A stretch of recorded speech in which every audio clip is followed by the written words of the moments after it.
자, 사회복지정책론 오늘 후반기 중간고사 이후에 지난 9주차에는 전반기에서 다루지 못했던 사회복지 정책의 이론 9가지 이론들 배웠어요.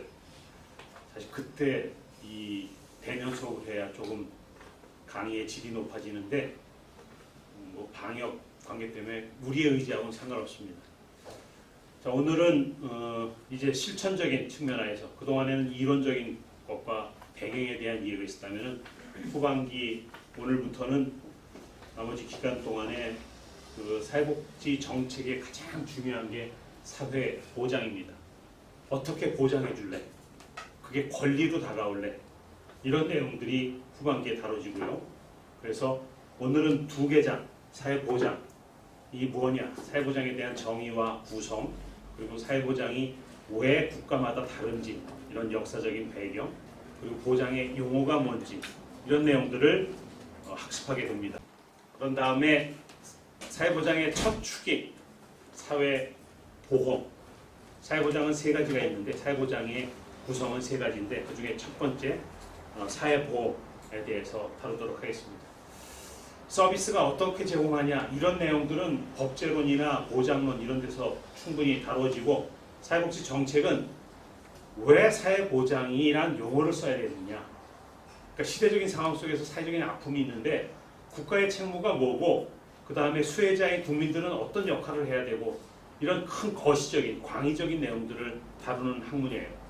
따라서 우리는 오늘 정책의 가장 근간인 사회보장이라고 하는 측면의 이해를 가져야 그 다음에 강론으로 들어와서 사회보험, 그 다음에 공공부조, 우리 기초생활보장법이라고 하는 것, 그리고 사회서비스 이거에 대한 부분들을 다루어야 현장에 가서 적용을 할 수가 있습니다. 이제 얼마 후면 졸업하고 나가서 우리의 클라이언트들 만날 텐데 사회보험이 뭐예요?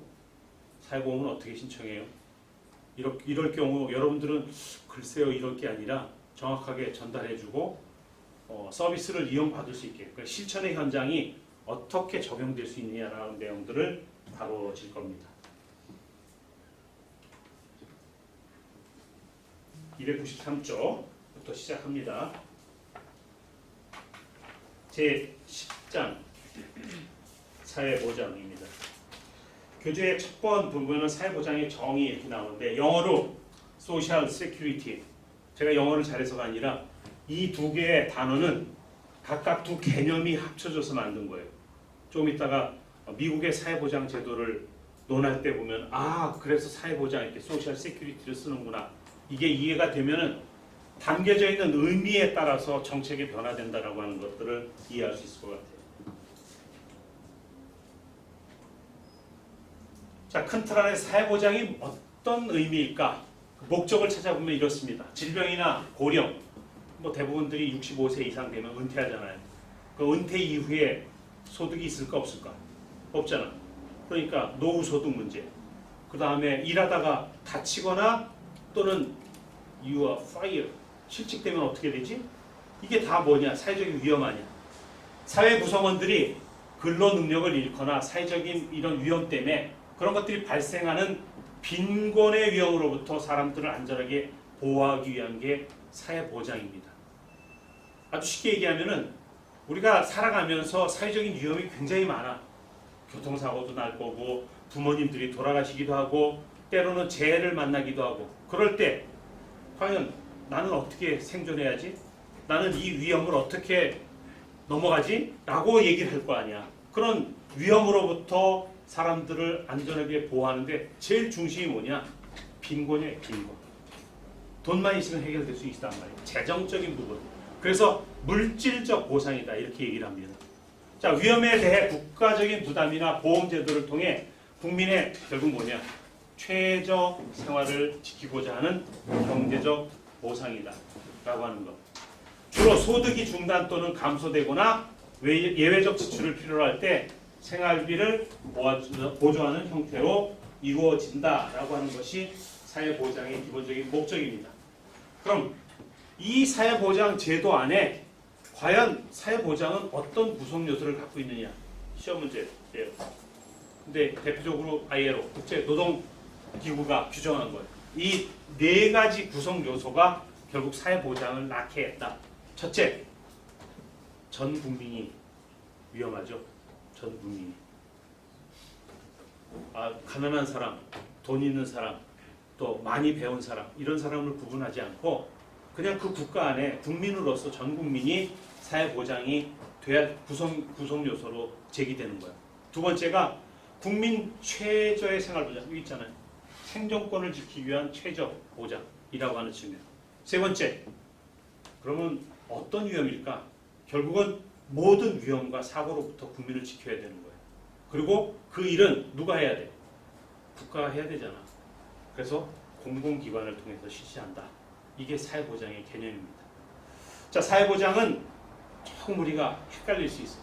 사회 정책과 유사해. 하지만 동시에 사회보장은 그 핵심이야. 따라서 누가 뭐라도 사회정책이라는 용어를 쓰든 뭐 사회보험이라고 쓰든 사회보장이라고 쓰든 궁극적으로 사회보장은 우리 삶의 가장 중심이다. 이것 때문에 우리가 사회복지 정책을 논하는 거예요. 따라서 사회보장의 구성 세 가지. 뭐죠? 사회보험, 공공부조, 사회서비스. 이거를 모르고 졸업하면 어디 나가서 사회복지사라는 얘기를 하지 마라. 사회보장에 뭘 보장해 줄래? 결국은 위험으로부터 뭔가 보장해 준다고 그랬잖아. 그러려면 그 구성이 뭐야? 세 가지밖에 없어요. 대한민국은. 전 세계도 마찬가지야. 도리어 협의적으로 줄이는 미국 사회. 어떠냐? 사회보험 있어, 미국에. 공공부조도 있어. 하지만 사회서비스는 해당이 안 돼. 근데 우리는 사회보험의 구성은 세 가지다. 첫째가 사회보험, 두 번째가 공공부조, 사회서비스다. 이 내용이 뭐냐라고 하는 건 동영상을 하나 보면 쉽게 이해될 수 있을 거예요.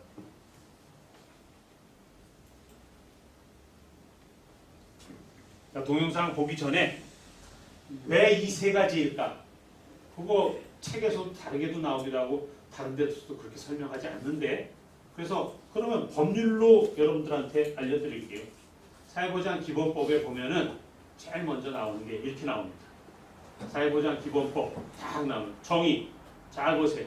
첫 번째 여기서 사회보장 기본법, 사회보장이란 출산, 양육 등등등등등등 해서 사회적 위험으로부터 모든 국민을 보호하고 국민의 삶의 질을 향상시키는 뭐라고 그랬어? 세 가지. 네? 세 가지가 뭐예요? 사회보험, 공공부조, 사회서비스. 맞아요. 이거 제가 얘기한 거예요. 우리가 국가가 이렇게 정했단 말이야. 우리의 사회보장은 세 가지다. 사회보험, 공공부조, 사회서비스다. 이건 여러분들의 것이 돼야 되는 거야. 사회복지사가 이걸 모르면 현장에 나가서 일을 할 수가 없는 거야. 아프면 어떻게 가요? 병원에 가죠? 그럼 우리의 병원을 이용하는 체계는 어디에 들어가 있어? 사회보험에 들어가 있잖아. 사회보험의 한 축인 건강보험 아니야. 여러분들의 부모님이 은퇴하고 나면 은퇴 후에 소득이 없잖아. 그럼 은퇴 이후에 연금을 받잖아. 어디에 들어가 있어? 사회보험에 들어가 있잖아. 뭐야? 국민연금이잖아. 여러분들 일하다가 다쳐. 직장 다니다가. 다치면 어떻게 해야 돼? 소득이 줄어들잖아. 근데 다치면 치료부터 해야 되잖아. 산재보험이잖아. 그 다음에 일하다가 너 필요 없어. 야, 파이어. 잘려. 그럼 어떻게 해야 돼? 실직이 있다. 그럼 다시 재취업하는 동안에 실직이라고 하는 실업급여를 받아야 되잖아. 이게 사회보험이잖아. 65세 이상 노인들이 중풍이나 치매, 노인성 질환으로 해서 누워 계셔. 이제부터 누군가가 일상생활을 도와야 되잖아. 대소변도 받아야 되고 식사도 해야 되고 빨래도 해야 되고. 이거 뭐예요? 사회적인 위험 아니야. 누구에게나 동일하잖아. 65세 넘어가서 그런 노인성 질환으로 누워 계시면 수발의 피로도가 필요하잖아. 이건 뭐냐? 노인 장기요양보험이잖아. 이게 사회보장제도 안에 5가지인 사회보험이란 말이에요. 오늘 두 번째 시간에 해야 될 사회보험에 대해서 약간 먼저 다뤘는데, 우리의 사회보장 기본법에 사회보장이란 구성이 몇 가지? 세 가지다. 그 얘기는 여기 나와 있는 사회보험, 공공부조, 사회서비스다라고 하는 것이죠. 우리나라에서 시행하고 있는 복지제도는 크게 사회보험, 공공부조, 사회서비스 알 수 있습니다. 그렇다면 이 제도들은 어떤 특징이 있을까요? 우리는 살아가며 다양한 위험을 겪을 수 있습니다. 병에 걸리거나 부상을 입을 수도 있고, 직장을 잃을 수도 있고, 일을 하다 사고를 당해 생활이 곤란해질 수도, 나이가 들어 퇴직을 하면서 수입이 줄어들 수도 있죠. 사회보험은 구성원이 이러한 위험에 처했을 때 건강과 소득을 보장받을 수 있도록 하는 제도입니다. 사회보험은 일정한 소득이 있는 국민이 버는 돈의 일부를 국가가 보험료로 가져가고 도움이 필요해진 국민에게 물질적인 지원을 하는 방식으로 운영됩니다. 사회보험은 비용을 내두면 언젠가 혜택을 돌려받을 수 있어 납부자와 수혜자가 일치한다는 특징이 있습니다. 또한 내가 낸 보험료가 다른 사람에게 혜택을 주는 데 쓰여 보험료를 내는 사회의 구성원이 서로를 돕는 상호 구조적인 성격도 갖고 있고, 적게 버는 사람은 적은 보험료를, 많이 버는 사람은 많은 보험료를 내기 때문에 사회 구성원의 소득을 재분배하는 효과가 있습니다. 그리고 국민연금과 같은 사회보험의 혜택을 많이 받기 위해서는 보험료를 더 많이, 오래 내야 하기 때문에 국민의 근로의료를 고취하기도 합니다. 그렇다면 기본적인 생활이 어려워 사회보험료를 감당하기 힘든 사람은 어떻게 해야 할까요? 보험료를 낼 수 없다는 이유로 어떤 혜택도 받지 못하는 사람이 많은 사회는 건강하게 발전하기 어렵습니다. 공공부조는 이러한 사회적 약자가 최소한의 생활을 유지하고 자립할 수 있도록 돕는 제도입니다. 위험이 벌어지기 전에 비용을 미리 모아두는 사전 예방적인 성격의 사회보험과 달리 공공부조는 이미 경제적으로 힘든 상황에 처한 사람의 생활을 지원하는 사회 처방적인 특징이 있습니다. 또한 국민에게서 거둔 세금으로 생계가 어려운 사람을 지원하므로 납부자와 수혜자가 일치하지 않고 소득을 재분배하는 효과가 큽니다. 그러나 공공부조를 받기 위해서는 생계가 어렵다는 것을 증명해야 하기 때문에 자산 능력을 조사하는 과정에서 인권 침해나 낙인의 문제가 발생할 수 있고, 무상으로 금전적인 혜택을 주기 때문에 수혜자의 근로 의욕을 저해할 우려도 있습니다. 사회 서비스는 특정한 도움이 필요한 모든 국민에게 상담, 교육, 직업 소개와 같은 비물질적인 혜택을 제공하는 제도입니다. 사회 서비스는 지원을 받는 사람들이 스스로 살아갈 힘을 길러 생활 불안을 해결하는 것을 목적으로 하고 있습니다. 그러나 지원하는 혜택이 비물질적이기 때문에 소득 재분배 효과가 약하고 사회보험이나 공공부조와 함께 이루어져야 효과가 있다는 한계가 있습니다.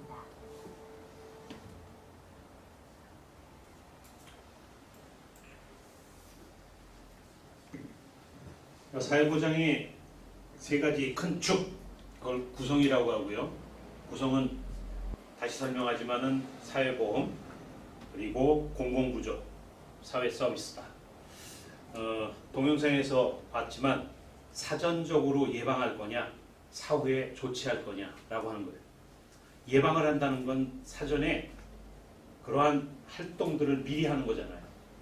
보험료를 미리 내놓고 그런 다음에 뭐가 문제가 터지거나 아프거나 또는 치료가 필요하거나 연금을 받아야 된다고 할 때 받는 거죠. 따라서 기여한 사람이나 수혜자나 동일하다라고 하는 게 사회보험의 특징이라고 하죠. 그런데 공공부조는 반드시 임민 테스트, 자산조사를 하도록 돼 있어요. 그러니까 조건을 갖춰야만 돼. 그래야 도움을 받을 수 있어. 아프고 난 다음에 도움을 못 받기 때문에 치료를 해야 된다고 한다면 아픈 것들을 입증해야 돼. 그러니까 어떻게 돼? 아픈 것 입증한다는 건 다치면 되는데 네가 왜 다쳤는데 치료를 못하냐? 결국 뭐냐? 소득의 문제잖아. 치료할 수 있는 돈이 없다? 자산조사를 하게 돼 있는 거예요. 그래서 사후조치라고 하는 거. 그리고 사회서비스는 여기서는 뭐 비물질이라고 하지만은 최근에 각종 수당 같은 거. 예를 들어서 7세 미만의 아동들에게 대한민국에서 태어난 모든 아이들은 아동 수당 10만 원씩 주잖아. 알아요? 네. 기초연금 드리잖아. 65세 이상의 하위 70% 노인들한테 월 30만 원씩 지급하잖아. 이게 뭐예요? 공공부조라고 한다면 그냥 세금으로 그걸 하면 되잖아. 그런데 65세 이상 노인 가운데 하위 70% 대상에게 기초연금을 지급한다. 선별적이잖아. 그런데 대상의 규모도 있잖아. 그리고 사후적이잖아. 그래서 어떤 면에서는 조세를 가지고 활용하는 사회 서비스라고 하는 제도가 있다라고 하는 걸 잘 그림을 그려보면 오늘은 하여간 사회보장이 세 가지가 있는데 그 사회보장의 의미가 뭘까? 그리고 거기에 담겨져 있는 첫 번째 사회보험은 어떤 기능 속에서 우리가 왜 보편적 서비스를 해야 되느냐? 이런 질문을 가끔 해요. 보험료는 세금일까? 아닐까? 어때? 건강보험료가 세금이에요? 아니면 세금이 아니야? 왜 아닌 것 같아? 설명은 안 되지만 세금이라고 하는 단어와 보험료라고 하는 단어가 다르니까 달라요. 밥그릇이 다른 거야. 그러니까 사회보험료를 세금으로 한다고 한다면 공공부조의 성격을 갖게 한다면은 차라리 세금으로 받으면 되잖아. 근데 그렇게 안 하잖아요. 또 다른 제도란 말이야. 그래서 우리의 사회보장제도 안에 공공부조, 사회보험, 밥그릇을 다르게 둔다라고 하는 걸 이해하고 오늘 수업에 임하길 바랍니다.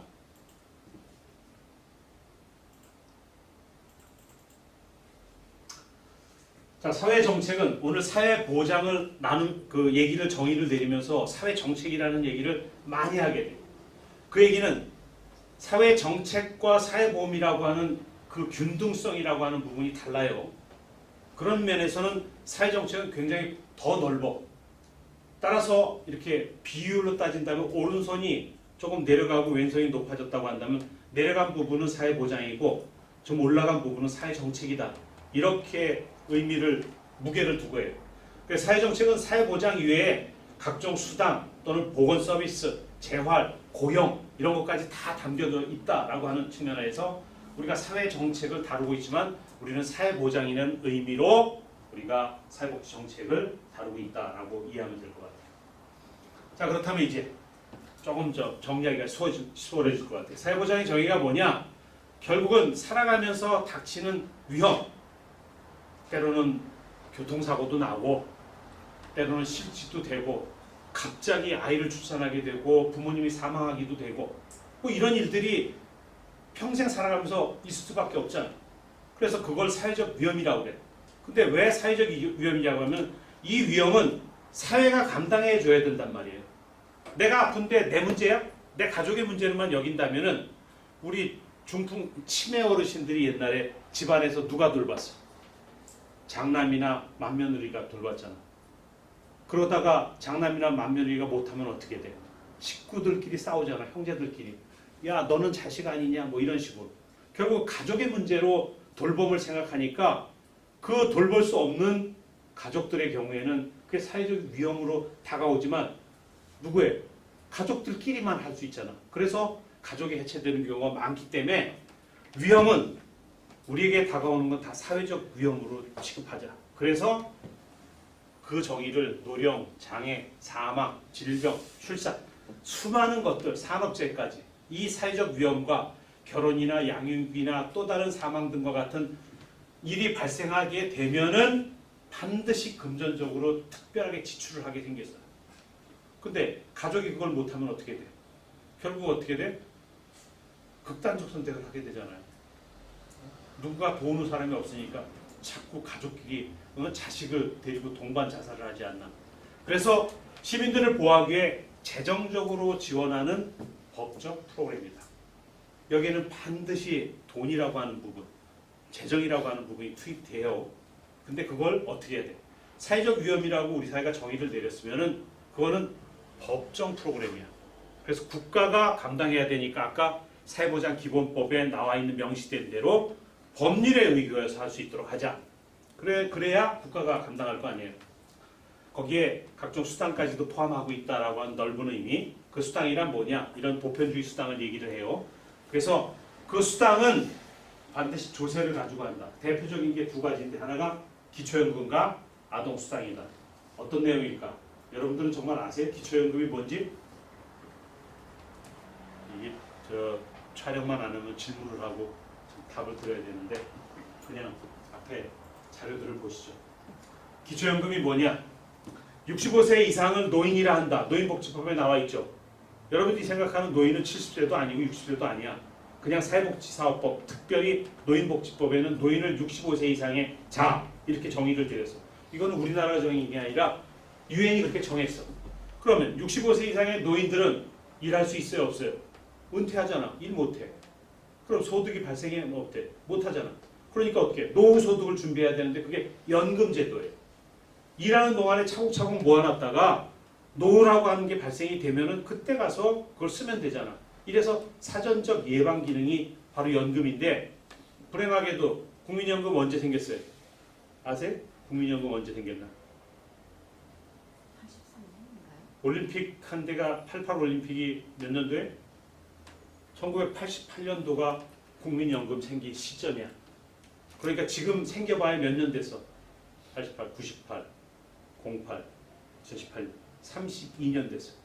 아직 완전 노령이 안 돼. 40년이 안 돼.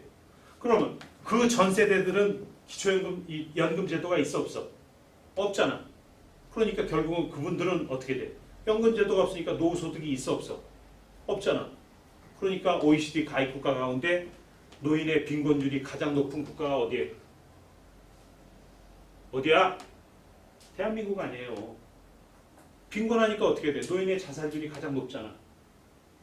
노인들이 우리 사회를 일군 첫 세대들이 여러분이 이 자리에 내가 이 자리에 올 수 있었던 건 우리의 선배들 즉 우리의 부모님들이 우리 사회를 일궈줬잖아. 근데 그분은 제도들이 없잖아. 제도들이 없는데 어떻게 노후 소득을 보장하겠어요? 자식을 키워야 되고 먹고 살아야 되고 그 다음에 그분들의 또 부모님을 부양하고 그래서 결국은 이 연금 제도가 없는 분들에게 우리 어르신들의 어려움을 덜어드리자. 왜? 우리 사회를 일국에 만들어줬으니까. 국가와 자녀를 위해 열심히 일해줬기 때문에 국가가 세금을 가지고 기초연금을 드리자. 그러면 어떻게 돼? 빈곤에서 좀 탈출할 수 있지 않겠냐고. 그 부모님한테 용돈 드려요? 얼마나 드려요? 그냥 몇십만 원 정도. 그거 죽을 때까지 할 수 있어요? 못하죠? 글쎄요, 저희도 예, 할 수가 없어. 소득이 조금 있으면 나이 들잖아. 소득이 끊어지면 못하잖아. 근데 그러면 노노케어야 되잖아. 할 수가 없는 거 아니야. 국가는 가능하잖아요. 왜? 세금으로 하면 되잖아. 돌아가실 때까지 기초연금 드리면 되잖아.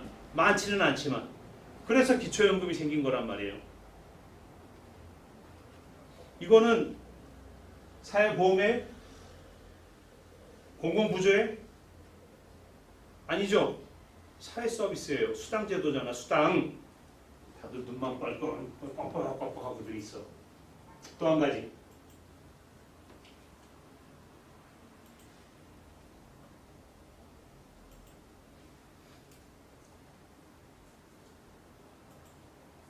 (19세기) 후반 유럽에서 시작돼 현재 100여국에서 실시되고 있는 아동수당. 대한민국은 지난 2018년 9월에 도입되어 현재는 소득 재산과 상관없이 만 7세 미만 전 아동에게 지급되는 것으로 제도가 확대 및 개선되었습니다.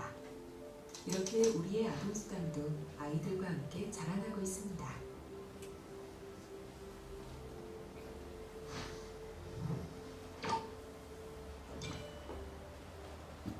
그러면 아동수당을 받고 있는 엄마들은 어떻게 사용하고 있을까요? 생후 7개월 아이를 키우고 있는 민경 엄마에게 아동수당은 우리 민겸이 이름으로 적금을 하나 들었어요. 그랬더니 너무 든든하더라고요. 차곡차곡 잘 모아서 우리 민겸이 예쁘고 건강하게 키우는데 잘 쓰겠습니다. 5살 민성이를 키우는 베트남 엄마에게 아동수당은 처음에 한국에서 왔을 때 정말 외롭고 힘들었어요. 이제 혼자가 아닌 것 같아요. 힘이 나요. 성남에서 다도미를 키우고 있는 엄마에게 아동수당은 수당 나오는 날이면 이제 애들이 더 먼저 와요. 치킨 사달라고요. 그래서 저희 집에 치킨데이가 생겨났죠. 아이가 행복한 나라 대한민국. 아동수당은 아동의 권리입니다. 아이라는 이름의 미래, 아동수당. 아이 곁에서 함께하겠습니다. 사회보장의 정의를 내리면서 수당 문제를 얘기했어요. 수당은 사회보험도 아니고 공공부조도 아닌 사회 서비스다. 사회 서비스의 보편적인 것들이 바로 사회수당으로서 오늘 얘기했던 기초연금과 아동수당입니다. 아동수당의 경우에는 12개월 미만 아이들은 20만 원, 24개월 미만 아이들은 15만 원, 그리고 그 이상 7세 미만 아이들은 10만 원. 아동수당은 아동에게만 적용이 돼야 되잖아. 네? 아동복지법에 아동은 몇 세를 아동이라고 합니까? 만 18세 미만의 자를 아동이라고 그래. 그러면 18세 미만의 자도 아동수당을 줘야 되잖아. 그건 복지법에 의한 거야. 근데 우리 사회가 감당할 수 있을 만큼 하자. 제일 먼저 처음 시작할 때는 5세 미만으로 시작해서 6세, 7세까지 지금 확대되고 있는 거예요. 이렇게 생각하면 돼요. 교육제도 가운데 의무교육이 과거에는 초등학교만 6년 과정이었어. 그러다가 어느 순간에 경제가 크고 국가가 감당할 수 있으니까 중학교까지 의무교육을 했잖아. 그래서 6년이 9년으로 늘었어. 근데 작년부터 어떻게 됐어요? 이제 고등학교까지 의무교육이 시작해서 지금 고등학교 2학년이 의무교육 대상자. 내년부터는 대한민국의 의무교육 기간은 12년이야. 이렇듯 그 사회가 감당할 수 있을 만큼 사회 서비스 가운데 사회수당은 늘어날 수 있단 말이야. 이게 뭐가 국민적 합의잖아. 사회적인 위험을 어디까지 볼 거냐라고 하는 건 사회보장의 척도예요. 로드맵이란 말이야.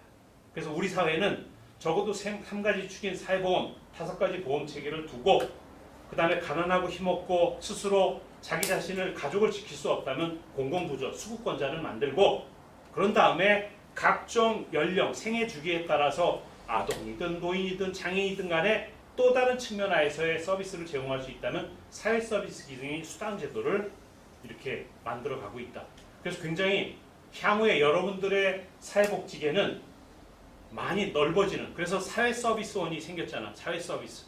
그동안에 우리는 우리 시대, 교수님 시대에는 사회보험과 공공부조에 대한 시도였다면 여러분의 시대는 이것 플러스의 사회 서비스 시대다. 그래서 사회보장의 큰 축 가운데 하나가 사회 서비스라고 하는 것들이 자라고 있다는 의미로 이해하면 학문의 깊이가 조금 달라질 것 같아요. 자, 한국의 사회보장 기본법은 이렇습니다. 이 도표를 보시면은 우리의 사회보장이 어떤 제도를 갖고 있느냐 바로 나와요. 여기서 우리가 이거 상식적으로 알아야 돼. 잘 보세요. 사회보장 기본법에 법률이라고 그랬어. 법이라고 그랬잖아. 법. 모든 체계는 법, 그 다음에 하위인 시행령, 그리고 시행 규칙이 있다라고 하는 거. 이게 돼야 여기는 입법부가 법을 만들어. 국회가 만드는 거예요. 그 다음 단계 시행령은 대통령령이야. 대통령이 발효하는 거야. 법을 만들면 대통령이 그 다음 체계를 만들고 행정부가 해야 될 일을 하는 거야. 그리고 나면은 지금같이 사회보장 기본법의 시행 규칙은 보건복지부가 각 주무부서가 이 일을 감당하도록 돼 있는 거예요. 이래야 보장이 되는 거잖아. 법이 있는데 이런 일들을 안 하면 어떻게 돼? 다 위법이잖아. 공무원이 자기의 직분들을 못 하는 거예요. 국가가 해야 될 일들을 이렇게 구분해서 입법을 만들고 대통령이 그 일을 행정부가 하도록 하고 특별히 관련 부서가 집행하도록 하는 제도를 갖고 있다. 우리의 사회보장은 사회보장 기본법의 법과 시행령, 시행규칙에 의거해서 법 위에 나와 있는 대로 여기에 정의 나오면은 하이라이트 한번 잘 보세요. 여기에 사회보험, 공공부조, 사회 서비스를 말한다라고 이렇게 명시돼 있죠. 제도적으로 한국의 사회보장 기본법을 갖고 있어서 사회보장 형태를 갖고 있다. 근데 얼마 되지 않았어요. 1995년 12월 달에 제정을 했고 그 목적과 정의를 담겨져 있고 무엇보다도 국민의 권리야. 이게 보장이라고 해요. 그 권리가 아니면 보호예요. 보호한다는 거는 있으면 하고 없으면 안 하는 거야. 근데 보장이라는 건 반드시 해야 돼. 그래서 국민의 권리와 국가 및 지방자치단체의 책임을 정하고 국가와 지방자치단체가 어떤 역할을 해야 되냐라고 하는 걸 책임을 부여했어. 거기에 따라 기본적인 사항을 규정한 법률이 한국의 사회보장 기본법이다라고 하는 거. 우리의 사회보장은 사회보험, 공공부조, 사회 서비스다. 옛날 자료에서 사회복지 서비스라고 했지 이제 사회 서비스예요. 그렇게 하고 나서 이제 관련 복지 제도들이 아까 시행 규칙 최하위 단에 지방자치단체의 능력에 따라서 어느 때는 아이 출산하면 100만 원도 주고 어느 데는 10만 원밖에 안 주고 둘째 나면은 집 한 채 주는 이런 것들이 바로 관련 복지제도란 말이에요.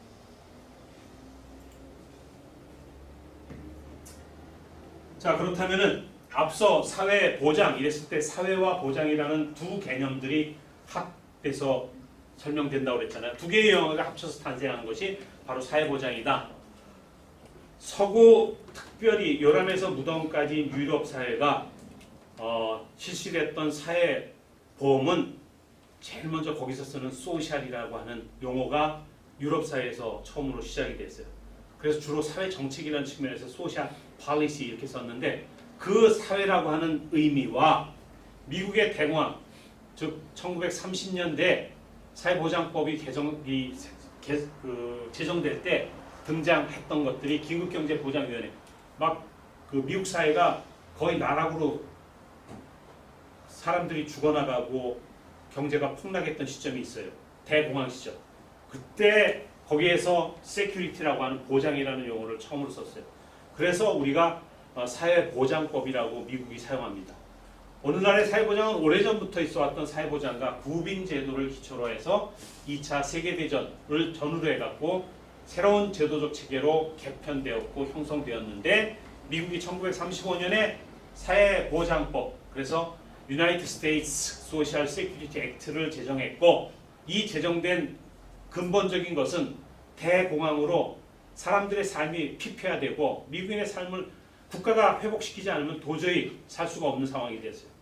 그러니까 뭐 전체적으로 실업자가 급등하는 이런 상황 속에서 그래서 자본주의와 개인주의가 발달한 미국 사회가 처음으로 국가가 해야 될 역할에 대한 부분 때문에 사회보장법을 만들어서 포괄적인 사회복지 시스템을 규정했고 법률로서 세계 최초로 사용했다. 여기 전문은 사회보장의 목적이 뭐냐? 제너럴. 그냥 일반적인 거야.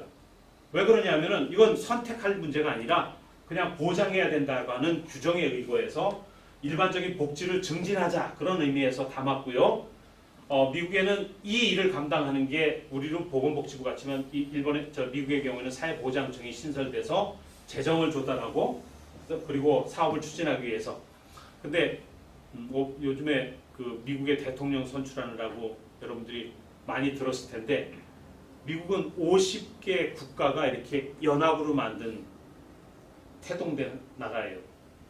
그러니까 대한민국 이 50개가 합쳐가 한 국가를 만든 형태가 미국이에요. 그래서 United States of America 이렇게 써요. USA. 그러니까 연방 국가란 말이에요. 그럼 따라서 이 사회보장법은 연방 국가가 관장을 해요. 그리고 그 연방 국가가 재정을 관장하면서 지방 정부, 즉 각 스테이트 50개 주와 워싱턴 DC 이렇게 51개가 그 주 정부가 관장을 해갖고 뭐 아동의 문제, 노인의 문제, 의료급여, 메디케어, 메디케이드 이런 것들을 감당하도록 관리 운영을 지원하도록 이렇게 구조화되어 있다. 굳이 우리가 미국의 제도를 이해하는 이유는 가장 중요한 건 소셜과 세큐리티하고는 두 가지 의미들을 담고 있다. 그러니까 미국은 이민국가 아니에요. 유럽 사람들이 미국으로 이주하여 생긴 국가이다 보니 유럽의 제도와 미국이 갖고 있는 독특한 특성을 갖고 있다라고 하는 의미가 결국 뭐냐? 우리의 사회보장제도와는 다르다. 하지만 용어만큼은 그들이 그 최초로 제정을 했다라고 하는 의미들을 이해하면 될 것 같아요. 자, 그럼 사회보장을 국제기구나 또는 다른 그 협회, NGO 단체들은 어떻게 이해할 수 있을까? 그래서 대표적인 국제노동기구 ILO는 사회보장을 이렇게 정의합니다. 굉장히 협의적으로 논의해요. 왜 그러냐? 전 세계 200개 국가를 동일하게 사회복지라고 사회보장이라는 용어로 규정을 했다가는 지금처럼 개발도상국은 어떻게 복지제도를 감당하겠어요? 따라서 중간 정도의 이 정도 최저 수준들을 보장할 수 있는 사회보장의 개념을 국제노동기구는 정리해서 우리가 갖고 있는 세 가지 축이 아닌 국제노동기구는 사회보험과 공공구조로 한정을 하고 있습니다. 우리가 얘기하는 사회 서비스인 수당제도 이런 건 여기에 포함되지 않아요. 대상은 그래서 어떻게 하느냐? 이런 사회적인 위험을 생계수단의 상실을 당한 개인과 가구로만 두고 있다라고 하는 것이죠. 사회보장이 인간의 기본권을 강조하고 있고요. 건강보험, 연금, 실업급여로 제한되어 있고 다 이것을 재정을 조세로 충당을 한다. 그래서 조세로 충당하기 때문에 사회급여다라고도 의미를 두고 있습니다. 국제노동기구와 달리 ISSA, 즉 국제사회보장협회는 소득보장과 보건의료를 하고 있고요. 역시 굉장히 협의적으로 해석을 하고 있습니다. 사회보장이 사회적 보호를 위한 법적 프로그램이다. 사회적 보장이 아니라 사회적 보호다라고 하는 협의적인 관점들을 갖고 있다라고 하는 것으로 비교하면서 우리의 사회보장 제도, 사회보장의 의미를 이해하면 될 것 같아요. 좀 더 넓게 본다면 과거의 베버리지 보고서에는 과연 사회보장을 어떻게 해석하고 있나? 또 한 가지, 학회에서는 학자들은 어떤 학론을 갖고 있느냐? 1942년도에 베버리지 보고서에 나와 있는 내용들을 보면은 사회보장을 이론적으로 체계화한 견해가 여기에 담겨져 있어요. 1942년도 2차 세계대전 당시 결핍으로부터의 자유를 지향하고 더 나아가서 보편주의적이어야 된다. 그리고 추가한 것이 최저한의 소득 보장이다. 우리는 네 가지라고 했어요. 전 국민이어야 되고, 그다음에 최저 보장이어야 되고, 위험에 노출돼 있을 경우 그 위험을 모두 감당해야 된다고 그러지만 베버리지 보고서는 여전히 그 제한적인 시각을 갖고 있다. 따라서 사회보장은 소득의 감소, 중단, 그리고 추가적인 지출에 대비한 최저 수준의 소득 보장책이다. 대단히 협의적인 관점이다. ILO와 비슷한 시각을 두고 있다라고 하는 것.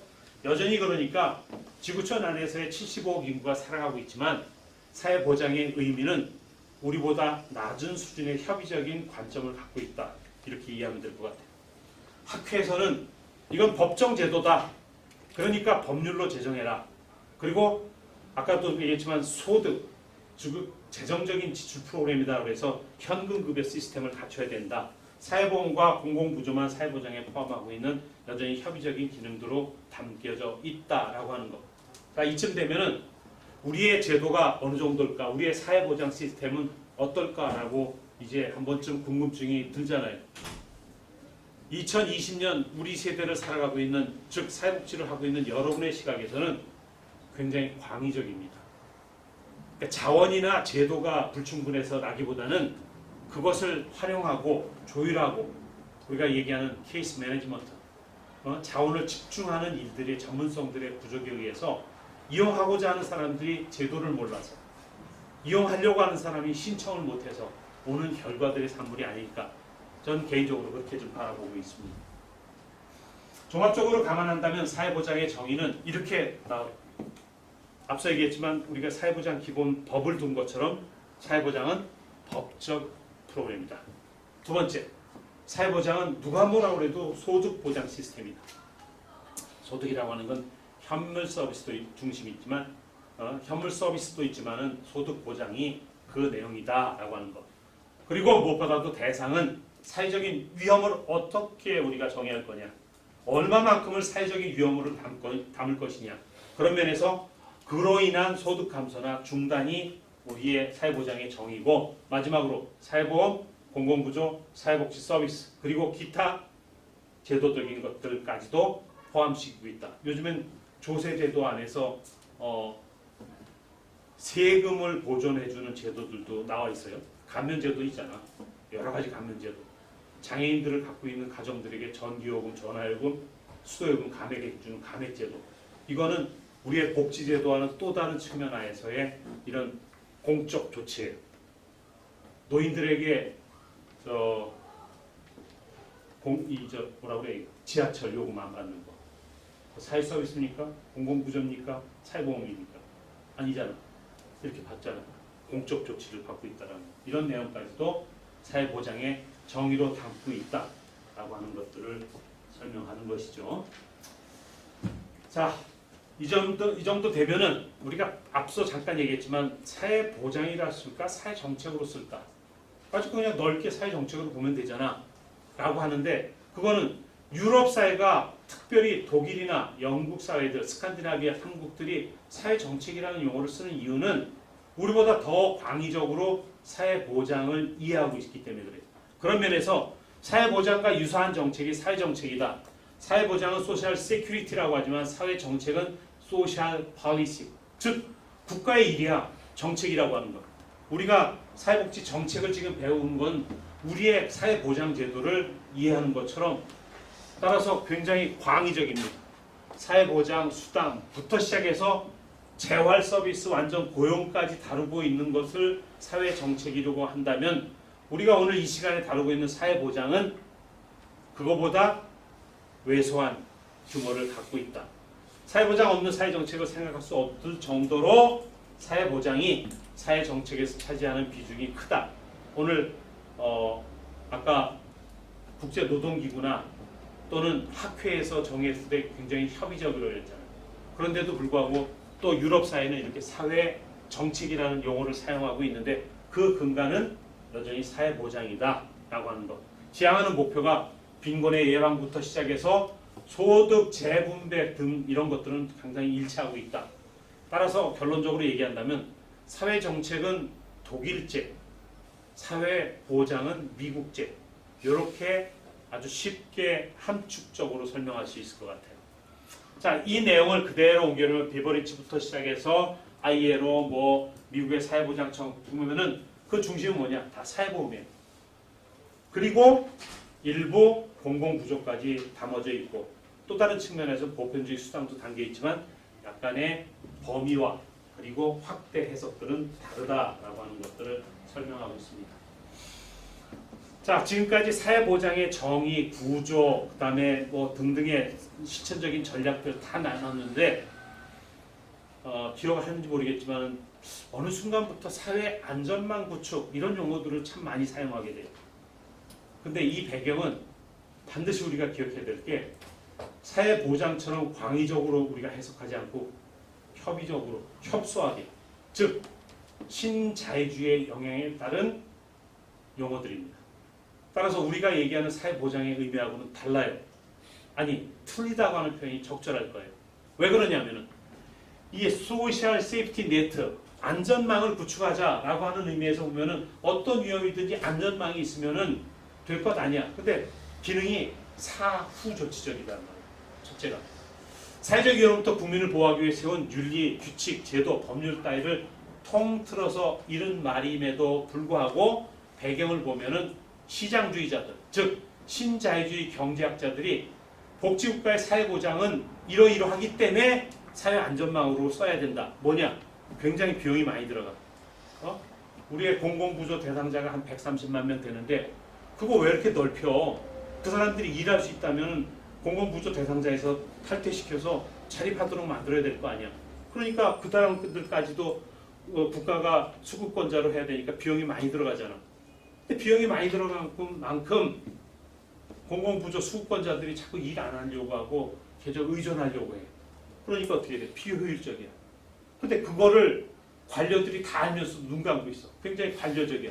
그러니까 비생산적이야. 사회보장이라는 용어가. 따라서 사회안전망이라는 신자유주의자들이 경제적 가치에 의해서 일할 수 있는 사람과 일할 수 없는 사람을 구분하기 시작하는 거예요.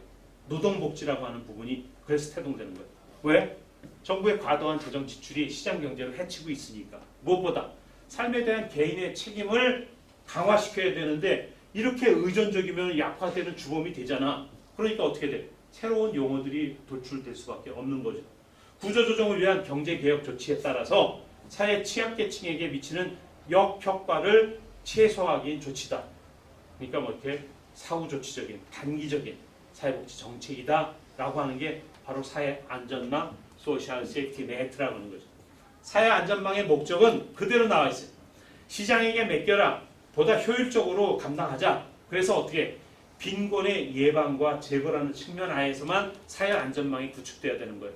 우리가 얘기하는 사회 서비스 이런 것들을 굳이 이 안에 넣을 필요가 없어요. 왜? 근본적으로 빈곤을 예방하면 되고 아니면 빈곤을 감소시키면 되니까. 그런 면에서 아주 제한적인 용어가 바로 사회안전망이라고 하는 부분으로 얘기를 해요. 그런데 현 정부가 내년도 예산을 편성하면서 두 번째 과제로 포용적 사회안전망 강화 이런 용어를 썼어요. 거기한테 함께 잘 사는 사회가 될 수 있도록 사회보장 제도가 뚜렷하게 3개 축으로 구축이 되어 있는데 갑자기 포용적 사회 안전망 강화, 즉 시장 경제 안에서 시장 경제에 밀려나고 있는 사람들을 어떻게 강화시킬 것이냐 이런 용어로 이해가 되고 있는데 이 표현을 썼다. 그런데 우리가 유심히 봐야 될 게 궁극적으로 공공구조인 기초생활보장 그동안에 자식이 있으면 수급권이 됐어요 안 됐어요? 안 되잖아.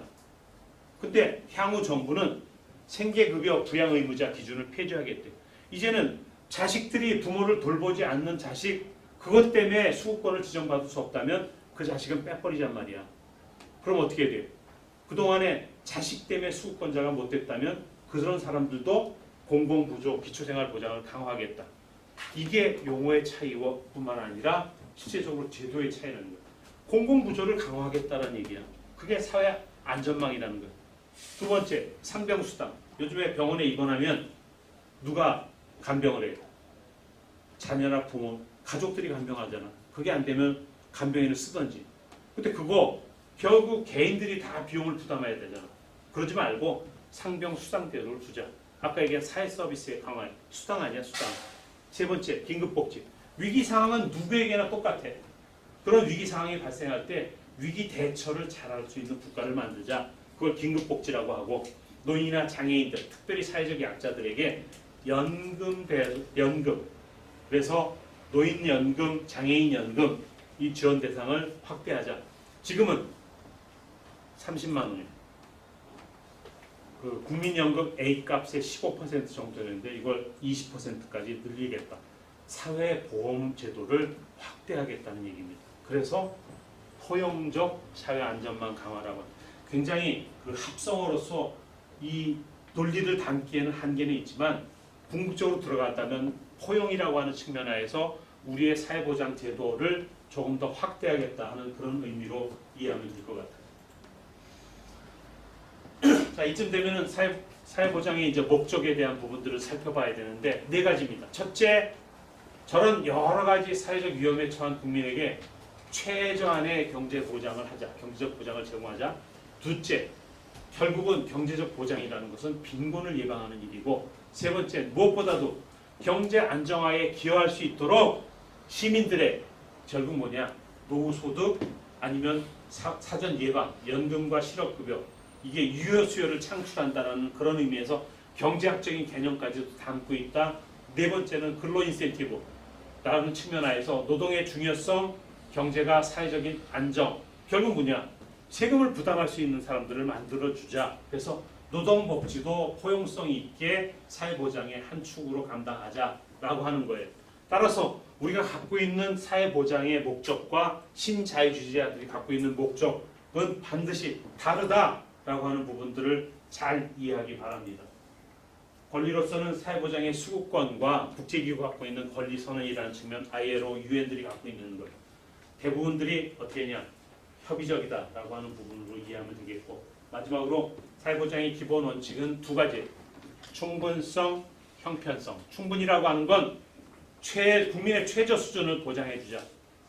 얼마만큼 보장해 줄 거냐라고 하는 합의는 그 사회가 갖고 있는 경제력 아니야, 조세 능력. 부담할 수 있는 건 국민이 부담을 해줘야 되는데 그거를 우리는 국민 최저를 보장하자. 이 얘기는 뭐냐면은 인간으로서 향유해야 되는 최저한의 품위 유지 수준이 보장돼야 된다는 충분성의 원칙. 따라서 대표적인 이 충분성의 개념은 연금에 해당이 돼요. 그래서 우리의 연금이 국민연금은 소득 대체율 지금 한 45% 되니까 평소 자기들이 갖고 있던 평균 임금의 한 절반 정도가 우리는 사회보장, 특별히 국민연금의 충분성을 담고 있다라고 하는 부분이고, 형평성이라고 하는 건 많이 부담하면, 많이 기여하면 어떻게 돼요? 거기에 상응하게 급여를 제공받도록 하자. 그래서 기여한 바에 비례하여 급여를 받도록 한다. 대표적인 게 소득비례 연금이 여기에 해당이 됩니다.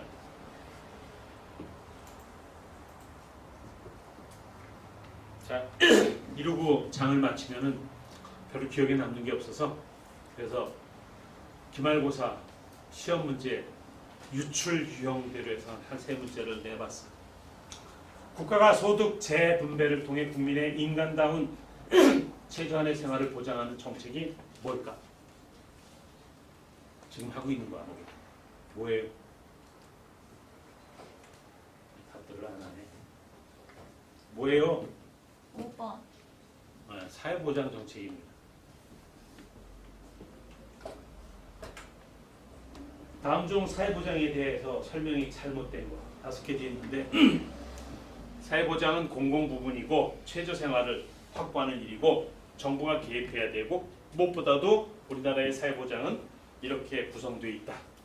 사회보장의 대상은 전 국민이다. 마지막으로 사회복지정책의 철학에 속하지 않는 것. 철학이라고 한다면은 그 가치를 담아야 되는데 담겨지지 말아야 돼. 평등이 어떻게 절대적이 되겠습니까? 그런 내용인 것 같아요. 자, 10장 사회 보장에 대해서 다루었습니다. 자, 이어서 제 11장 사회보장의 세 가지 축 가운데 첫 번째 사회보험 313장입니다. 교재 313장 사회보험에 지금까지 통상적으로 우리가 사회보험 얘기하면은 4대 보험 이렇게 얘기를 했어요. 4대 보험. 사회보험 4대 보험 네 가지가 뭔지 설명을 좀 해봐요. 종류가 뭔지. 4대 보험이라고 하면은 노령 또는 장애, 사망일 경우에 연금보험이라서 우리는 국민연금이다. 두 번째, 질병의 문제, 부상의 문제 있을 경우에 질병보험이라고 해서 건강보험이다. 일하면서 업무상의 재해 있을 때 산재보험이고, 그리고 고용에 대한 실업 문제를 다루는 건 고용보험이다. 이렇게 해서 4대 보험이라고 얘기를 했는데 우리의 보험은 이 네 가지만 있나요? 어때요? 한 가지가 더 있죠? 뭐가 있어요? 지난 2008년도에 제5회 사회보험이라고 하는 노인 장기 요양보험 이렇게 4대 보험의 마지막 제5회 사회보험인 노인 장기 요양보험 그래서 우리는 5대 보험을 사회보험 체계로 갖고 있습니다. 근데 왜 사회보험이라고 그럴까? 4대 보험이라고 그럴까? 그 얘기는 각각 연금은 재정을 보험료로 객출하고 있잖아. 객출해.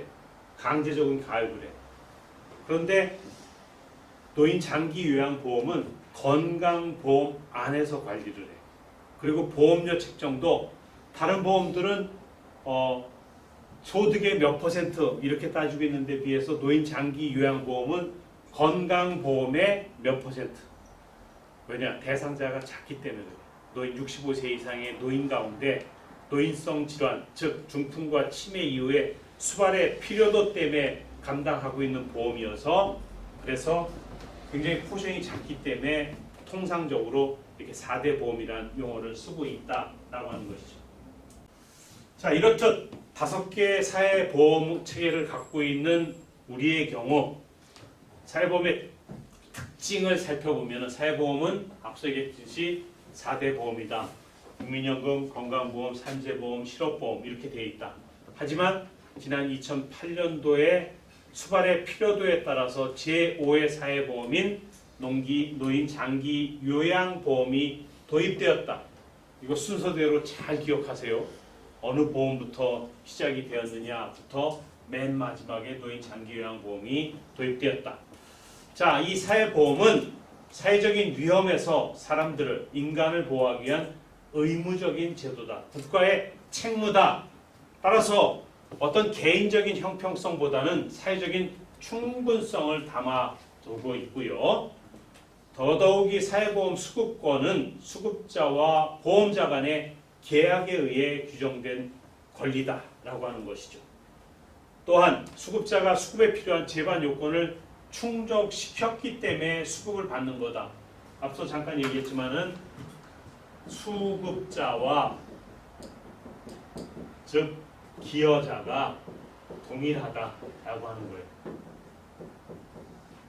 이런 특징이 바로 수급권이라고 하는 부분이고, 따라서 사회보장 관련법, 우리는 사회보장 기본법에 의거한 보장된 권리.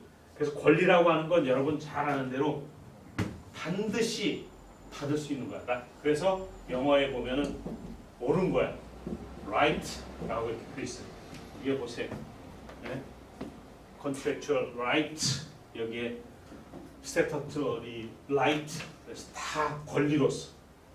그리고 재정은 누가 부담하느냐? 3자 지불 방식, 즉 피용자, 고용인들이야. 그 다음에 그 고용인을 고용하는 고용자.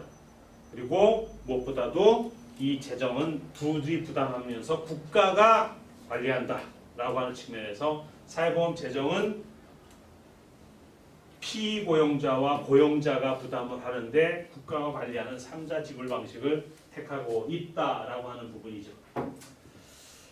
보험, 사회보험도 보험입니다. 그래서 영어로 insurance 이렇게 쓰고 있어요. 그런데 우리가 얘기하는 사회보험 5가지 말고 보험이라고 하는 용어를 쓰는 게 굉장히 많아. 우선 자동차 보험, 실손보험, 또 임신했을 때 태아보험, 아이들이 크면서 교육보험, 이런 보험들이 많잖아. 근데 이 보험은 사회보험이 아니라 여기 나와 있는 대로 민영보험이에요. 따라서 사회보험과 민영보험 이 두 가지가 갖고 있는 공통점과 비교점은 명확하게 이해돼야 돼요. 그러니까 잘못 오해하면은 아유 사회보험 들어가지고 혜택도 하나도 못 보는데 그까지 사회보험을 왜 들어? 자동차 보험을 들으면 자동차 사고가 나면 다 보상해 주잖아. 근데 사회보험은 들어봐야 보상 되지도 않는데 그거 왜 들어? 이런 논리들로 성립해요. 그것 때문에 경제학자들한테 사회복지가 맨날 까져. 논리적으로 뭘 설명할 수가 없는 거야. 그래서 오늘 사회보험과 민간보험에 관한 부분들을 분명하게 공통점이나 또는 다른 점들을 설명하는 거예요. 공통점이라고 하면 보험이라고 하는 건 인슈런스라고 하는 것은 위험을 분산하는 거예요. 위험이 생겼을 때 그걸 분산해야 될 거 아니야. 그러니까 보험에 가입하는 거예요.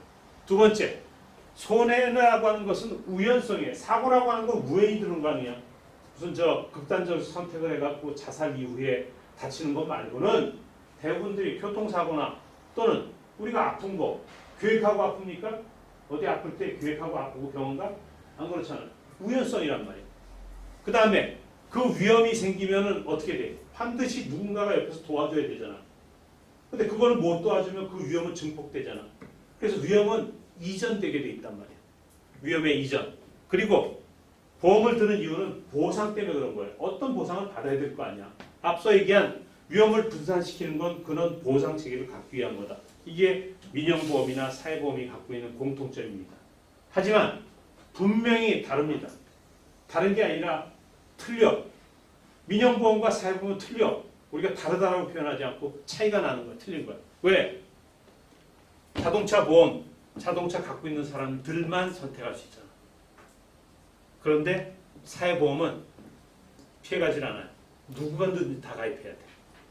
그게 소득이 있는 사람이든 없는 사람이든 대한민국 국민이면 사회보험 강제적으로 가입해요. 그래서 보험료를 객출한다고 해요. 그런 면에서 사회보험과 민간보험의 차이. 둘째, 사회보험은 복지적인 측면 때문에 사회적인 충분성이에요. 하지만 민간보험은 개인의 형평성 때문에 가입을 하는 거예요. 이 두 가지가 강조점이 다르다는 거. 따라서 강제적으로 갖고 있어야 되고 개인, 사회적으로 충분하다는 것은 법적인 권리예요. 그래서 우리가 수급권이라고 표현을 하는데 민간보험은 계약에 의한 권리야. 뭐 삼성생명하고 태아보험 가입했을 때 아이를 낳았는데 아이가 다쳤거나 아이가 장애를 가졌거나 이러면은 그건 계약에 의한 권리에 의거해서 민영보험에서 보상해 주는 거잖아. 사회보험은 정부가 독과점합니다. 이건 어디다가 맡기는 게 아니야. 이런 민영보험에다 맡길 수도 없고 누가 대신해 줄 수 있는 게 아니야. NGO 단체에다 맡기는 게 아닙니다. 반드시 국가가, 여기 안에는 지방자치단체도 포함이 돼. 그래서 독점적 체계를 둔다는 것은 어떻게 돼?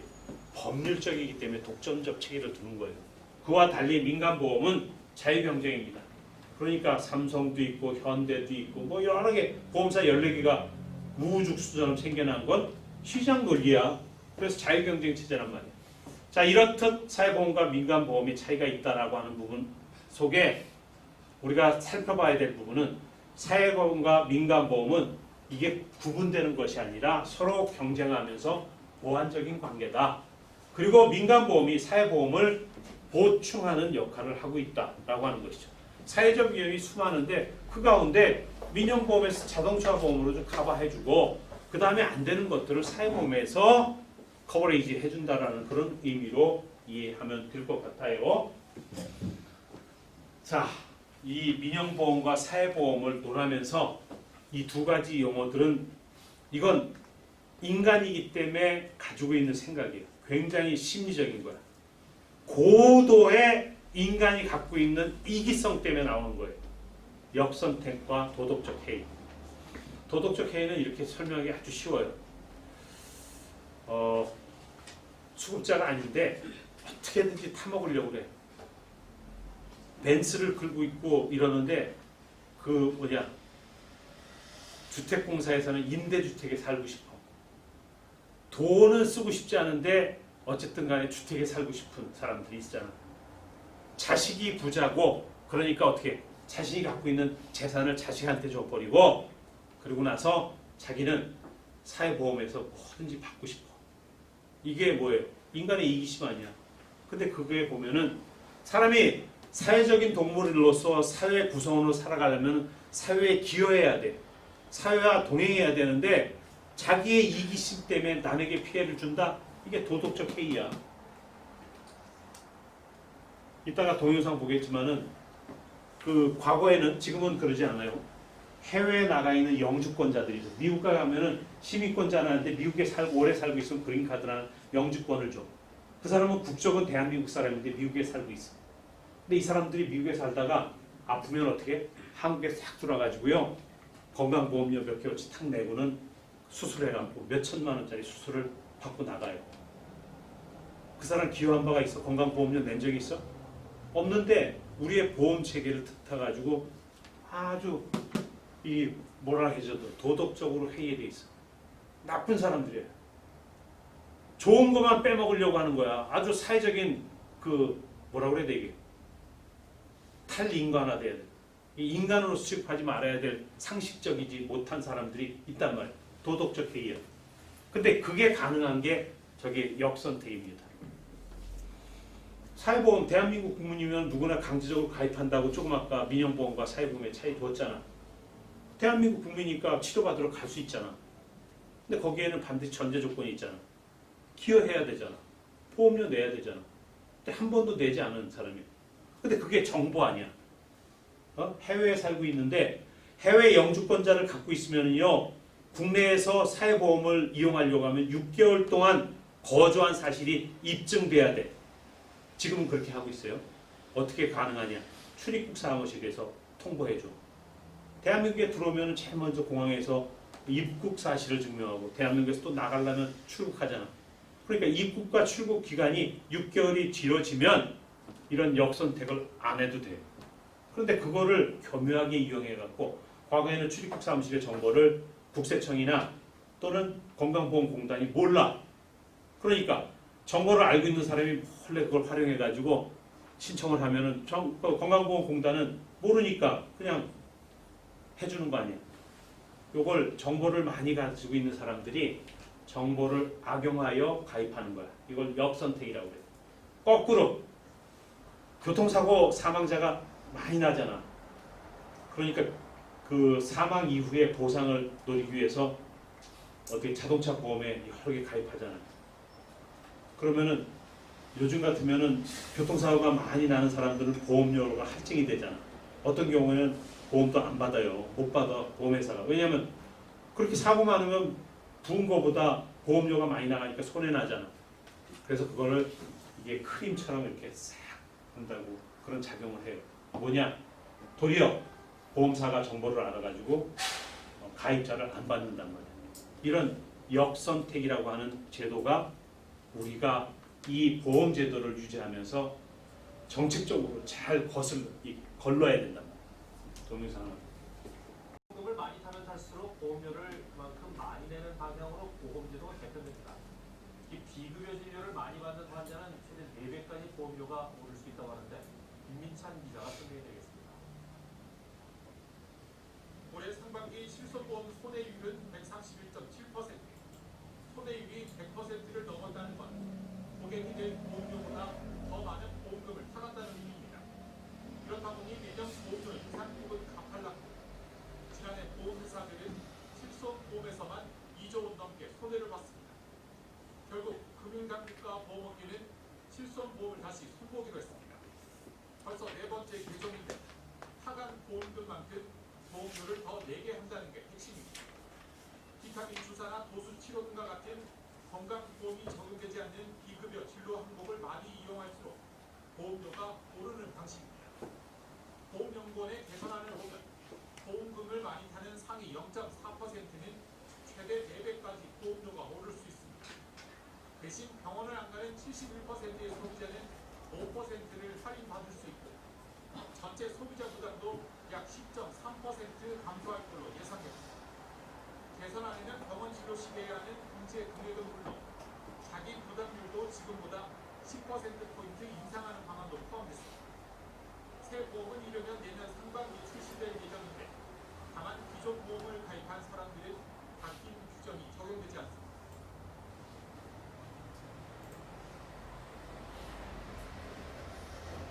지금 동영상은 그 민영보험에서 나오는 역선택과 도덕적 해이 얘기예요. 사회보험 얘기가 아니야. 민영보험도 똑같이 역선택과 도덕적 해이를 한다.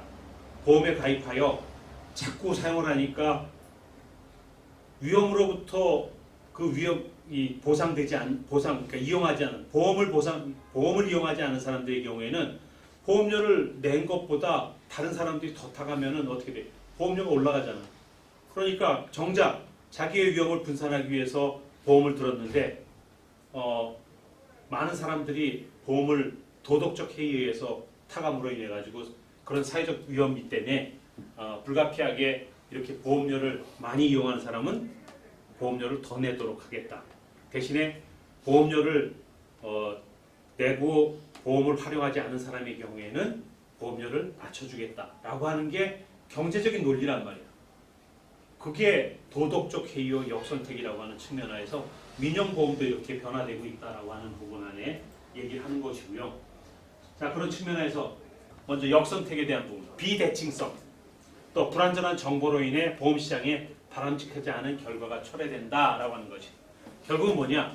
이 선택을 해야 되는데 역으로 선택한다는 측면에서 정보의 비대칭성 때문에 그런 거예요. 누군가는 이 정보를 많이 갖고 있는데 그 많이 갖고 있는 사람이 자기의 많이 갖고 있는 정보를 안 가진 사람과 비교해서 이렇게 활용해 버리는 거예요. 보험 가입자들은 자신의 위험도에 대해 높은 수준의 정보를 보유하고 있어.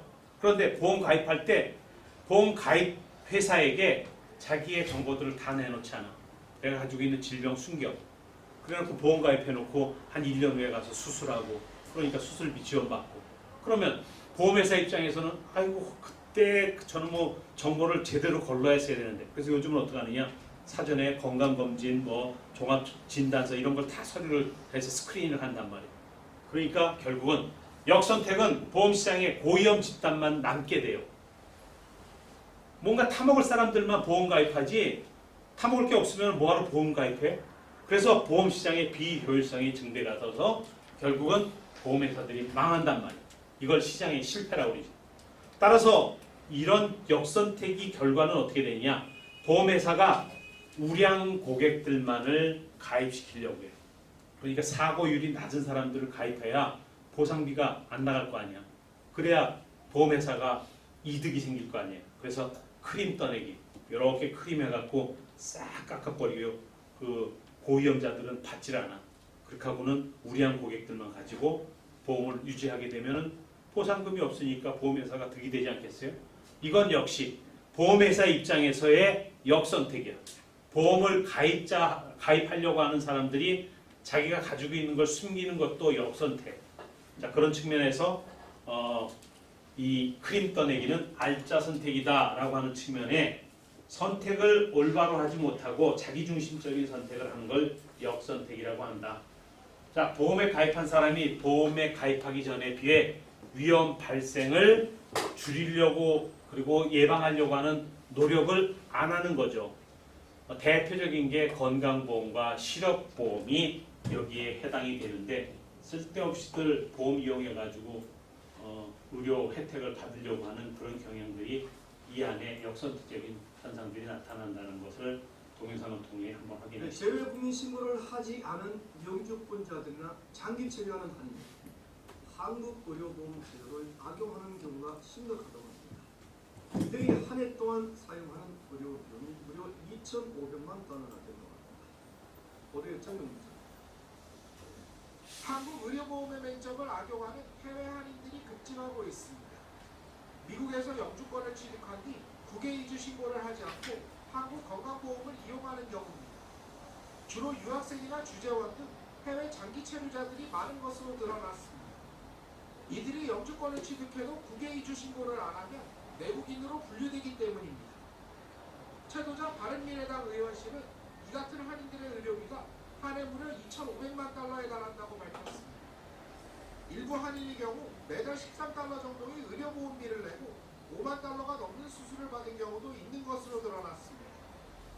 한국 정부는 지난해 12월부터 외국인과 재외국민의 경우 6개월 이상 의무 거주 등 의료보험 가입 자격을 강화했습니다. 하지만 국외 이주 신고를 하지 않은 영주권자의 경우 건강보험 규제에 해당되지 않아 편법을 통한 건강보험 사용이 늘고 있다는 지적입니다. LA에서 SBS 전영훈입니다. 실직상해에서 실업보험 또 이렇게 역선택 사례 하나 보죠. 지원금을 신청이 크게 늘면서 하루 1,000건꼴에 달하는 것으로 나타났습니다. 고용에 어려움을 겪는 기업이 그만큼 많다는 뜻인데 누적 신청 건수는 한 달도 안 돼서 17,000건씩 늘었습니다. 취재기자 연결해보죠. 정광인 기자. 네, 정광인입니다. 고용유지 지원금 신청하려는 기업들 구체적으로 얼마나 수가 늘었을까요? 고용노동부 집계에 따르면 고용유지 지원금 신청을 위해 계획서를 제출한 업체가 올해 들어 어제까지 14,000여 곳에 달하는데요. 이번 달 들어서만 17,000여 곳 가까이 되면서 상승세가 한층 가팔라졌습니다. 주말을 제외하면 하루에 1,000곳가량의 업체가 지원금을 신청했다는 건데요. 특히 10인 미만 영세 업체들이 가장 많이 늘었습니다. 이번 달 초반에도 신청이 하루에 무려 3,000건을 넘겼지만 중순으로 접어들면서 절반 이하로 줄어들긴 했는데요. 고용관리단은 학원 개강 등의 영향으로 폭증하는 시기는 일단 넘긴 것 같지만 월말 월초에 신청이 많이 몰린다며 안심하기는 아직 이르다고 설명했습니다. 더불어서 정부가 이제 그제 고용단체를 내놓으면서 고용 유지를 강조하긴 했는데 정작 고용유지 지원금 법이 확대되지 않지 않았습니까? 네, 그렇습니다. 정부는 업체가 이득표준을 실시하는 경우 중소기업은 수당의 60%, 대기업은 최대 75%를 지원하게 되는데요. 지난 22일 고용대책 발표에 앞서 대기업은 수당의 90%까지 지원을 확대하고 중소기업은 100% 지원해달라는 요구도 있었지만 반영되지 않았습니다. 이와 관련해 기재부 관계자는 업체 부담이 너무 줄거나 아예 없으면 불법적 회의가 일어날 가능성이 있다고 설명했습니다.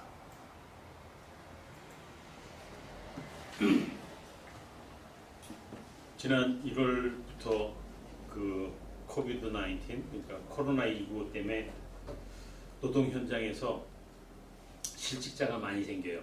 그러니까 정부로서는 제발 그 실직시키지 말고 고용을 좀 유지해라. 그렇게 유지시키면은 국가가 실업급여를 보증해주겠다. 그래서 가능하면 그러니까 실직으로 내몰리지 않도록 고용유지 지원금을 하는데 요거를 잘 또 활용하는 또 기업들이 있네요. 도덕적 해이죠.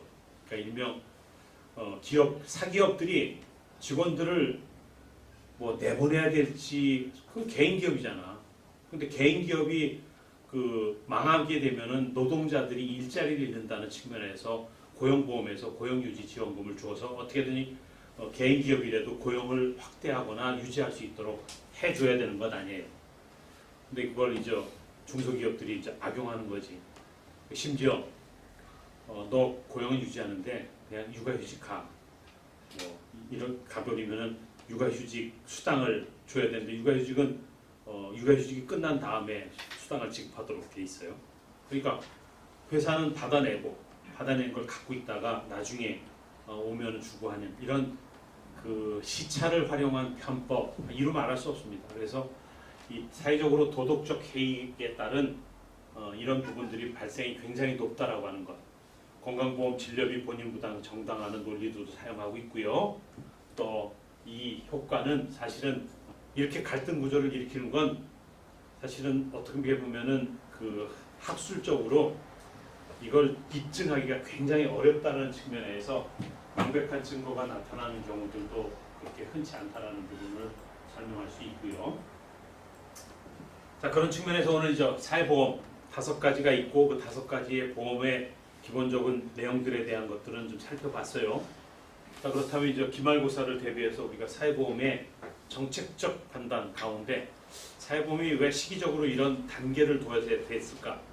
동시에 좀 쫙 하고 해서 사회적인 위험을 좀 줄였어야 되는데 따라서 그렇지가 못하니까 사회보장의 범주가 다르다 보니 발달의 순서도 다를 수밖에 없죠. 태동이 다르다는 거예요. 우리가 여기서 좀 눈여겨봐야 될 게 사회보험을 보험 가운데 이 5가지 축을 갖고 있는 국가들이 그렇게 많지 않아요. 그런데 우리의 경우에는 제일 먼저 사회보험을 뭐부터 출발했을까? 아세요? 산재보험이에요. 근데 우리만 그럴까? 그러니까 주변의 국가들이 대부분 비슷해요.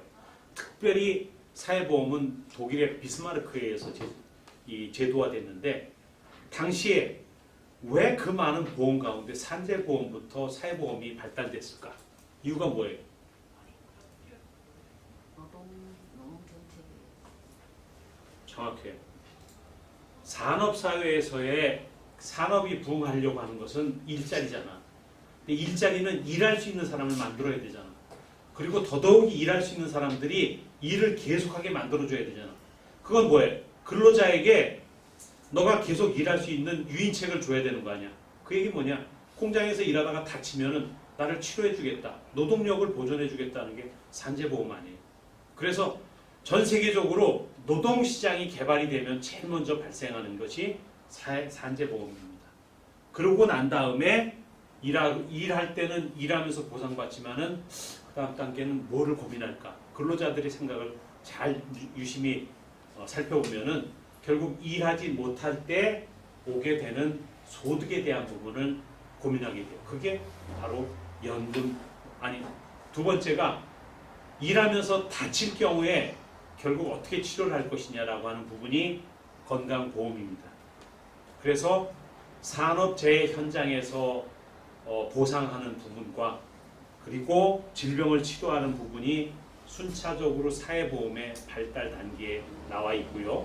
세 번째가 일 끝나고 나면은 어떻게 될까? 노후소득이라고 하는 연금제도로 가게 되어 있습니다. 이게 보험의 발달 순서예요. 그리고 최종적으로 마지막으로 생기는 보험이 바로 노인 장기 요양. 그래서 사회보험 발달의 순서를 잘 기억하세요. 외우려고 하지 마시고 사회 구조적인 상황 속에서 사회 문제가 돌출되면 사회보험으로 어떻게 대처하고 예방할 것이냐라고 하는 근간을 놓치지 않으면 이 문제는 충분히 풀을 수 있을 것 같아요. 두 번째, 우리나라 사회보험 중에서 소득 재분배 효과가 가장 큰 게 뭘까? 소득의 재분배 효과. 지금의 우리의 보험 제도는 소득의 재분배 효과를 담고 있기 때문에 이렇게 가능한 거예요. 아직 미성년자이고 소득이 없기 때문에 보호자, 즉 부모님이 갖고 있는 보험의 피부양자로 등재되어 있는 거잖아. 기여하진 않았지만 본인이 보험을 사용할 수 있어요, 없어요? 사용할 수 있잖아. 지금 그 얘기를 하는 거예요. 소득 재분배 효과가 가장 높은 거는 우리의 건강보험 체계입니다. 저의 부모님은 일주일에 3일을 병원을 가세요. 근데 그분은 보험료를 안 내. 뭐 나이가 90이 됐는데 무슨 보험료를 내? 왜? 제 피부양자로 등재되어 있으니까. 따라서 제가 낸 보험료는 우리 자식도 보험을 이용하게 하고 우리 부모님도 보험을 이용하게 해요. 소득 재분배 효과가 얼마나 높아요. 보험에 기여하지도 않는데 객출당하지도 않는데 보험을 활용하고 있잖아.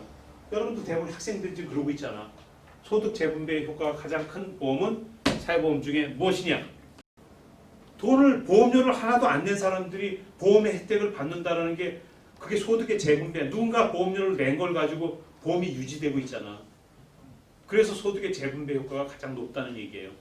국민연금이 아닌 이유는 국민연금은 언제 받아요? 65세. 나중에 은퇴가 돼야 받는 거 아니야. 은퇴가 돼야. 연령이 돼야만 되잖아. 그럼 그동안에는 쭉 부담만 하고 있잖아. 그러고 나서야 나중에 몇십 년을 부담하는 거 아니야. 그럼 어떻게 소득의 재분배가 높아? 내가 그냥 계속 묻기만 하다가 결국 나중에 가서 일정 시점이 돼야 받는 거잖아. 그러니까 많은 사람들이 그렇게 기여를 하기 때문에 소수의 약 3천만 명이 국민연금에 가입했는데요. 수혜자는 500만 명밖에 안 돼요. 그럼 어떻게 소득의 재분배가 높아? 3천만 명이 500만 명, 즉 6명이 1명을 부양하고 있는 꼴이 되잖아. 그렇기 때문에 소득의 재분배가 가장 높은 게 뭐다? 우리나라 사회보험 중에서 소득 재분배 효과가 가장 큰 건 건강보험이다. 사회복지와 관련하여 3D, 3D라고 그래. 또 비버리지 보고서에 의거한 5대 사회학, 그리고 노인들이 갖고 있는 사고. 뭔지 아세요? 노인의 사고가 뭐예요? 나태. 그거는 저 비버리지 보고서 5대 사약에 들어가 있어. 노인이 나태해? 노인이 힘든 거 네 가지가 있잖아.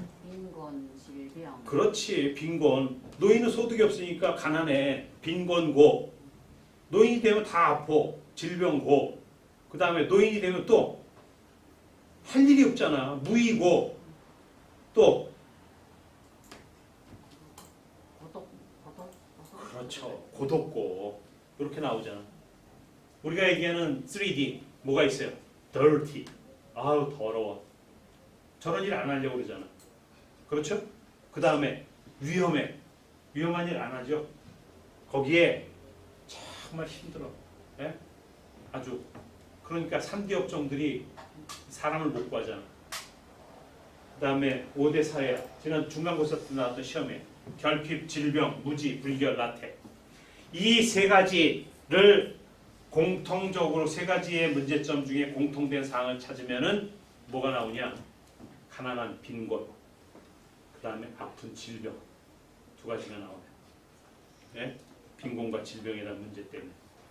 그래서 사회보험 체계 가운데 빈곤의 문제는 연금의 문제고, 그 다음에 질병의 문제는 건강보험의 문제. 이 두 가지 축이 어떤 보험보다도 보편화되어 있다라고 하는 것. 사회보험의 두 가지 축 설명을 하기 위해서 이렇게 시험 문제 내봤습니다. 자, 오늘 제10장 사회보장에 대한 부분과 사회보장 축이 세 가지 구성 요소인데 사회보험, 공공구조, 사회서비스. 근데 오늘은 11장에서 사회보험을 다루었고요. 우리의 사회보험은 5가지다. 그 5가지가 담겨져 있는 사회적 위험을 민간보험과 사회보험에 비교해보면서 공통점과 차이점들에 대한 것들을 살펴봤습니다. 무엇보다 사회보험은 소득의 재분배 효과가 있는데 그 중에 가장 큰 소득의 재분배 효과는 편선한 사람이 많은 피부양자가 많은 건강보험 체계다라고 하는 것까지 구체적으로 살펴봤습니다. 특별히 보험이라고 하는 것이 역선택, 선택을 제대로 해야 되는데 자기중심적인 역선택으로 인한 결과물이 우리 사회를 긴장시키게 하고 보험료를 상승하게 하고 그래서 사회를 불신하게 하는 그런 제도로 나락으로 쏟을 수밖에 없고요. 그 얘기는 도덕적 해이로 인한 결과물인 것이다 라고 하는 걸 우리가 큰 정책적인 특징으로 살펴봅니다. 그래서 우리 사회가 지탱할 수 있는 근간은 신뢰고요. 그 근간의 신뢰에 두고 있는 것이 바로 이 소득의 재분배 효과라고 하는 것. 그게 사회보험 체계라고 하는 것으로 잘 설명을 하세요. 이게 얼마나 중요한 건지. 이 사회보험 체계가 없음으로 인해서 아픈 사람은 더 아파지게 되고요. 가난한 사람은 더 가난해지게 되는 겁니다. 그러니까 사회의 신뢰를 구축하는 사회보장제도 안에 축인 사회보험. 이게 얼마나 우리 사회를 건강하게 유지하는 것이냐. 그래서 노동복지와 직결되어 있다라고 하는 것. 그런 측면에서 다뤄봤습니다.